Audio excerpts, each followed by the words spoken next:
Case number 332, curtain call of the damned rain tapped the window like a jazz drummer with a grudge. Offbeat, unpredictable, maybe drunk. That's thistle harrow for you. Always raining, but nobody's sure it's water anymore. Smells too sweet. Tastes like regret and grease paint. The kind that doesn't wash the city clean, just paints the rot with a fresh coat of shine.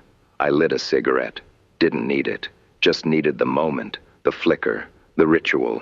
A breath before the plunge. They say it's darkest before dawn, but in this town, dawn's just when the stage lights flip on and the monsters change costumes. Then they walked in. First through the door was Bricks. Tommy Bricks Malone, if you're being formal, which I rarely am. Trouble with fists, knuckles like cinder blocks, hair slicked back like he owed it rent. Hit the floor like gravity owed him something. Face looked like it argued with a train and lost, but I'd trust him in a brawl, especially when the odds were bad, which they always are. Next was Ruby Vance, red leather jacket, boots on my desk before she even said hello, wore her switchblade smile like war paint, moved like a problem you couldn't quite solve, fast, sharp, and always 3 steps ahead of your best excuse. Mischief wasn't her perfume, it was her religion. Kit Calloway followed. Looked like she fell out of a detective dime novel and landed face first in a cursed museum. Hat low, eyes lower. Carried more secrets in her coat than most folks do in a lifetime. If something ancient went missing, Kit probably cataloged it and left a riddle in its place. Last was Dahlia Moore. Walked in like the joint owed her back pay. Dress that shimmered like spilled wine, cigarette holder balanced like a dagger, and a laugh that could stop a priest mid-prayer. She was all charm, danger, and silk-gloved sin, and she knew exactly how much of each to pour on. They didn't fit in my office. Personalities too loud, history too heavy. Ego filled the corners before their feet did, but I stood anyway. Detective Caldur Graves, I said, tipping my hat like I still believed in manners. I'm guessing this isn't a social call. Kit didn't miss a beat. A carnival, she said. One that shows up uninvited, leaves without a trace. People go in. They don't come out, Bricks finished, voice like a shovel in gravel. Dahlia smirked. Not the same anyway. But where there's chaos, there's coin. And I never say no to either a carnival. Yeah, I'd heard whispers. Not rides and cotton candy. Something deeper. Something wrong. A traveling mirage stitched together from broken dreams and rusted lights. Didn't pitch tents, it pitched scenes. Didn't host guests, it cast roles. Some folks called it Grinshaw, the laughing city. A place carved from nightmares and scripts no playwright ever dared to finish. Curtains that bled. Applause that echoed like prayers. You didn't visit Grinshaw. You got written into it. Ground ash into glass. Deep breath. I stood. Revolver under my coat felt heavier. Not from steel, from memory. Pack light, I muttered, and leave your name at the door. You won't need it where we're going. Bricks rolled his shoulders like he was already warming up for the third act. Ruby smirked like she'd already read the script. Kit flipped her notebook open, pen at the ready. Dahlia blew a kiss to her reflection in the window. Thunder rolled faintly in the background. And just like that, the curtain rose. The lights outside weren't streetlights, more like footlights, if you believe in metaphors. One blink, we're in Thistle Harrow. Blink again, shadows painted on a backdrop. The rain didn't stop, it just changed. Hollow sound against the glass like wet shoes crossing a cheap stage floor. We stepped outside expecting an alley. Got a stage instead. Cobblestones too clean, like someone spent hours painting them. Neon signs buzzing promises. Tonight only. Laughs guaranteed. The city felt wrong, like a set someone forgot to strike. Even the shadows had stage direction. Ruby froze. We just walked out the front door, right? Kit didn't look up. No front. No back. Just the next scene. That's when I knew we were screwed. Bricks knocked on a wall. Cardboard. Hollow. I hate set dressing, he muttered. Dahlia lit up, flame catching her eyes like footlights. If this is a stage, she said, I hope I get top billing. Then we turned the corner, and the city opened up. The hollow boardwalk. Lights flickering like nerves under bad skin. carousel music spinning backward, barkers screaming through bullhorns sewn to their jaws. The ocean lapped the shore, but it wasn't water. Just black velvet, rippling like applause you didn't want. A mime stood by a popcorn stand, reeking of embalming fluid. Smile stitched shut with red ribbon, held out 5 tickets, gold foil, blood-red letters. One night only, the grand show in Grinshaw. Whispered underneath, just for us. Applause is mandatory. Bricks said, hell no, and stepped back. And just like that, he was gone. No scream, no smoke, no warning, just blink, and the big guy vanished. The mime still had 5 tickets, still glowing, resetting like it was waiting for the next mark. Kit took hers, then Ruby, then Dahlia, then me. Soon as my fingers brushed that cardstock, the world fell apart, cut to black, lights up. We're standing in the lobby of the gasping theater, velvet everywhere, chandeliers swaying like they were clapping for us. Bricks sat on a bench, pale as a corpse. "You okay, big guy?" Ruby asked. He looked up. Wasn't nowhere. Just lights. And a laugh that got into my bones checked my coat. Gun was still there. Sanity, questionable. Then came the footsteps, heavy, measured, like someone who knew we'd be listening, and the voice, silky, rotted, wrapped in stage perfume and formaldehyde. "Welcome, honored guests," it said. "Costumes optional. Fear, required." Top of the stairs stood Mr. Silas Grin. Strings curled around his limbs like marionette threads, gone when we blinked, bowed deep, like he expected applause. "My dear audience," he said, "it's opening night. And you've just landed your first role." Bricks wasn't having it, called him a velvet noose. Ruby threw in a snark. Dahlia strutted like it was her show. Me? I kept my mouth shut. Grin's smile never changed, just stretched wider. Paint on porcelain. "You were cast," he said, "not by chance. You're players, the kind with baggage and bad dreams." Kid asked the question we were all thinking. Cast in what? And that damn smile got bigger. The grand play of Grinshaw. 5 acts, tragedy, hope, horror, heartbreak, maybe even applause that never ends. Then came the clapping. Slow, rhythmic, like nails tapping on wood. Came from nowhere, maybe everywhere. Ruby asked if anyone else heard it. She wasn't crazy. Not yet.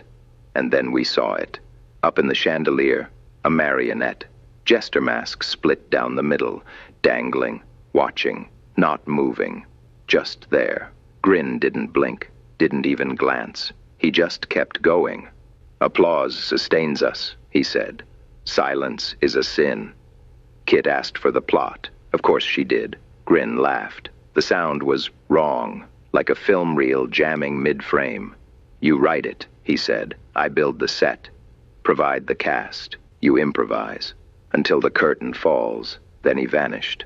No fanfare, no smoke bomb, just gone. Like the end of a scene the script forgot to include. PA system crackled overhead. "Ladies and gentlemen, and those between and beyond, welcome to Grinshaw.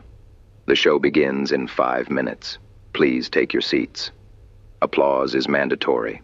Dahlia tossed my own words back at me as she passed. "You did say pack light." Ruby muttered. We were on the bill now. Kit headed for the dressing room. Door creaked open like it regretted it. Bricks cracked his knuckles. "Let's see what masks we're supposed to wear," he said. I watched them go. Spotlight hit the lobby floor like it had been waiting. Stage was set, curtain rising. And like it or not, we were already in the damn play. The curtain rose like a wound opening. Behind it, the stage stretched farther than the theater could have held, a horizon of black wood and broken set pieces. Scenery flats leaned like gravestones. Ropes hung from the rafters like veins, and somewhere up above, something was breathing slow and heavy in the dark. Grin took a bow that cracked his spine. "Tonight's entertainment," he said, "will be a revival of the fall of the living. A tragedy, a comedy, a little of both, depending on which side of the curtain you end up on." The mannequins clacked again, applause like teeth chattering in the cold. Ruby muttered, I hate audience participation. Play along, I whispered. For now. Grin's one eye rolled white as he raised his cane. Places, everyone. Lights. The theater responded before the crew could. Because there was no crew, the lamps dimmed on their own. A spotlight flared over me, blinding. I blinked and saw the dust in the beams swirling like ash in water. And now, Grin crooned, our narrator speaks. He pointed his cane at me. Ruby hissed under her breath. Graves? Yeah, figures. I took a step forward. My shadow followed late, like it needed reminding. I looked out over the mannequin crowd, their eyeless faces tilted toward me. For a second, I could swear some of them were breathing. Fine, I said. You want a story? I lit a cigarette with shaking fingers. Let's make it a good one. I started talking. I didn't have a choice. Words poured out of me like the smoke, thick, acrid, and shaped by something I didn't fully own. Once upon a time, I said, there was a town that built itself on promises. Promises of joy, of laughter, of forever after smiles. They called it Thistle Harrow. They forgot the part where every promise has a cost. The lights changed with me. Scenes bled across the stage, painted backdrops rolling up from nowhere. I saw the town again, whole, neon signs, happy faces, carnival tents, bright and living. Then the color drained, the tents collapsed, the faces melted. I kept talking, couldn't stop. Someone came to collect, someone with a grin too wide to mean mercy. And the town, it danced anyway, danced till its bones learned the tune. Grin laughed, a sound like snapping strings. Beautiful, tragic. Carry on, my poet detective. The mannequins clapped. Dust rose in waves. Ruby grabbed my arm. Graves, stop, you're feeding it. She was right.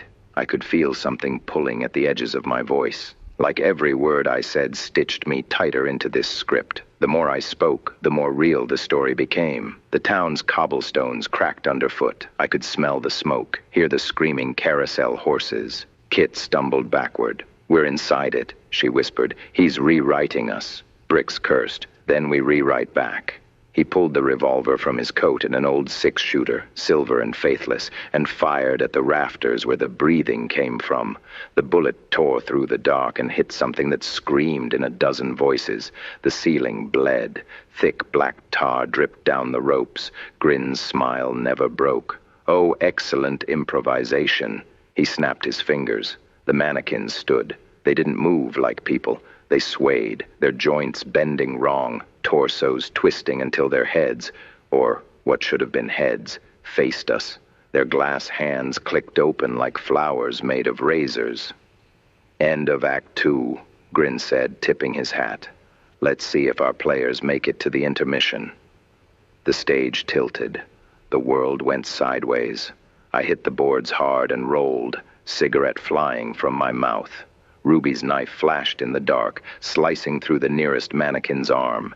It shattered, spilling sawdust that crawled like maggots. Kit shouted, "They're not dying. They're multiplying." Sure enough, every piece that hit the floor sprouted legs, little limbs, glass-skinned and spider-like. The floor became a writhing mass of chittering limbs and crawling porcelain. Bricks stomped, cursing every god that still took calls. We need to cut the scene. He was right. The stage itself was the trap. I grabbed Ruby's arm and pointed toward the orchestra pit, a dark mouth in the floor. This way. We jumped. The pit wasn't empty. It was alive. Old instruments floated midair. Violins with strings made of hair. Drums that pulsed like hearts. A piano whose keys snapped open and shut like teeth. We landed in a mess of cables and bone. I could hear the mannequins above us, their limbs clacking closer. Kit dropped after us, gasping. We're running out of backstage. Bricks landed last, groaning. Then we make one. He pointed at the back wall. A crumbling plaster surface covered in posters. Faces stared out at us from the paper, smiling actors dead decades ago. Their eyes followed us as we moved. Ruby slashed her knife across the wallpaper, tearing through a poster that read, "The show must go on." Behind it was blackness, not shadow. Void, a hole that seemed to drink the light. "Ladies first," Ruby said, half smiling. I didn't argue. We fell through the hole and landed somewhere colder. The air here felt heavy, soaked in static. The ground was wood, but too polished, too perfect. I realized where we were a heartbeat later, under the stage, not just under it, inside it, the guts of the Majestic, pipes pulsed with dim light like arteries. The walls whispered in the same voice that had haunted every record player in town. "Smile for the curtain, darling. Smile for the end." Kit pressed her ear to the wall. "They're alive in there. The actors, the real ones I didn't ask how she knew." Then we heard it, the slow dragging scrape of a cane above us. Grin was pacing the stage, his voice muffled but clear. "Our stars are missing their cues. Tisk, tisk. Perhaps we should cut them from the script entirely," Ruby mouthed. "He can hear us." I mouthed back, "Then let's make some noise." Bricks yanked a pipe loose. Steam screamed out, filling the space with white fog. I took the lead through the maze of pulsing wood and wire, feeling for any way out. Every few seconds I caught glimpses, faces pressed into the boards, mouths whispering lines from old plays. The Majestic wasn't a theater anymore. It was a body, a living stage that fed on performance, on tragedy, on applause. And we were the latest act on the menu. We found a ladder leading up to a trap door. I climbed first, slow and silent. Through the slats I saw the stage again. Empty now. The mannequins had vanished. Grin stood alone at center, addressing the house. "My dear audience, a brief interlude while our performers collect themselves." His voice softened, became almost tender. "Every tale must have an ending, but endings require witnesses. And I require devotion." He turned toward the stage lights. For a second, I saw something move inside him, something shifting beneath the stitched grin. It wasn't a face. It was a theater. Rows of seats, tiny lights, curtains, inside him, and somewhere in those rows I saw us. The ladder groaned under my weight. The sound drew his head. Grin's voice slid across the boards like oil. "Ah, there you are," before I could duck. The cane came down, smashing through the trap door, missing my hand by inches. The blow sent splinters raining. Bricks shoved me aside. "Go!" He climbed up, revolver ready, and fired through the hole. The shot hit Grin in the chest. The barker staggered but didn't fall. Smoke rose, not from the wound but from the bullet, which melted midair into paper. A script page fluttered down. On it, Bricks, fires gun, dies bravely. I didn't have time to shout. The cane lashed down again, skewering him through the shoulder and dragging him upward. His scream echoed until it didn't sound human. Then silence. Just one more page drifting down. Ruby caught it before it hit the ground. Her face went white. Curtain falls. We ran, because there wasn't anything else left to do. The pipes pulsed faster, heartbeat sinking to ours. The walls began to close in, stage boards creaking like ribs under pressure. Kit was crying now. Quiet, desperate sounds. Ruby's hand found mine, slick with blood, and squeezed. "If we die," she whispered, "make it mean something." "We're not dying," I said. "We're rewriting." I pulled the lighter from my coat, the old brass one, engraved with my name. The same lighter I'd used to start Too Many Bad Nights. The walls were paper under the skin. Painted sets, script pages, dreams stitched together. Fire loves dreams. I struck the flame. The Majestic screamed. Every bulb burst. Every mannequin shrieked in unison. The sound was pure static, like the world's last broadcast dying mid-transmission. Grin's voice bellowed above it all. "No curtain calls for thieves of the script." The ceiling split. The air turned molten. And for one glorious moment, I saw him for what he really was. A thing made of stage light and hunger. A parasite that had eaten its own audience, trapped its actors, and called it eternity. Ruby hurled her knife. It stuck in his chest. Kit tore down the last of the paper walls. And me? I kept narrating, because if this place fed on story, then maybe I could choke it with one. "The curtain falls," I said, "but not for us. Not yet," and the world burned.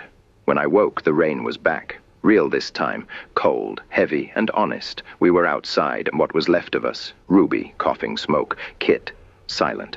Bricks was gone. The Majestic was just a shell now, blackened beams jutting from the ground like broken teeth. Ruby stared at the ruin. "Think it's dead?" I lit my last cigarette. The flame shook, but it caught. "Nothing that loves applause ever really dies," I said, and somewhere, deep under the ash, I could still hear it, faint but steady, the sound of clapping. You ever notice how every theater smells the same when it's empty? Popcorn ghosts and dust. Perfume that's long since gone rancid, like even the air remembers people better than people remember each other. That's how the Majestic smelled when we went back, or maybe that's just me remembering wrong. Memory's a tricky stagehand, always swapping props when you're not looking. Either way, the place is gone now. Burned to the bones.